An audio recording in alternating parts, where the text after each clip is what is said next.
বৈকুণ্ঠপুর জঙ্গলের প্রায় 1.5 কিলোমিটার এলাকা জুড়ে জ্বলছে আগুন।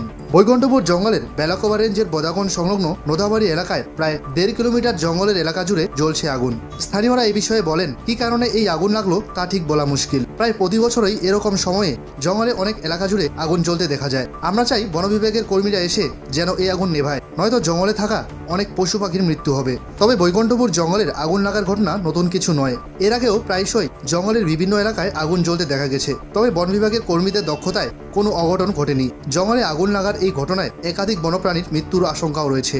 সাংবাদিকদের উপস্থিতিতেই এদিন সেই জঙ্গলে আগুন নেভাতে হাজির হন বেলাকোবা রেঞ্জার চিরঞ্জিত পাল সহ বেলাকোবা রেঞ্জের বনকর্মীরা। এ বিষয়ে বেলাকোবা রেঞ্জার চিরঞ্জিত পাল বলেন, জঙ্গলে আগুন লাগার ঘটনা কথা শোনা মাত্রই সাথে আমরা দ্রুত ঘটনাস্থলে পৌঁছাই এবং আগুন নেভানোর কাজ শুরু করে দিই। মনে হয় কোনো বাচ্চা বা কেউ ভুল করে এই আগুন লাগিয়েছে।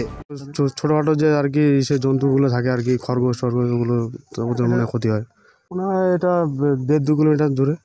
হ্যাঁ, সে তো অবশ্যই, কিন্তু মানুষের প্রতি বছর কি এরকম আগুন? হ্যাঁ, প্রতি বছরই অনাদাবাড়ি। এটা বৈকুণ্ঠপুর ফরেস্ট। হ্যাঁ, নেমানো অবশ্যই, সেটা তো যাবই। অসুবিধা হচ্ছে জঙ্গলে, মানে ছোটখাটো জীব জন্তু আছে, তারপরে বাড়িঘর আছে আর কি। দেখলাম পরিস্থিতি, আমরা যাওয়ার সময় এখানে দেখলাম একটা জায়গায় ফরেস্টে একটুখানি আগুন জ্বলছিল, তো সেটাকে আমরা কন্ট্রোলে আনা হলো এবং তার মধ্যে আমাদের সাংবাদিক বন্ধুরাও আমাদের সঙ্গে ছিলেন, এই জন্য তাদেরকে অনেক ধন্যবাদ। তো আমাদের এই ড্রাই সিজনে আমাদেরকে এভাবে করেই তারা খবরাখবর করে আমাদের আগামী দিনেও সাহায্য করবে, এটা আমরা আশা রাখি।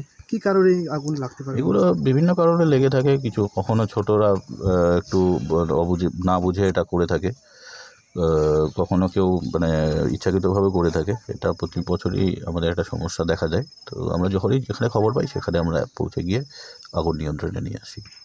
স্যার, কিছু মনে না করলে আপনার নাম আর পরিচয়? আমার নাম চিরঞ্জিত পাল, রেঞ্জ অফিসার বেলাকোবা।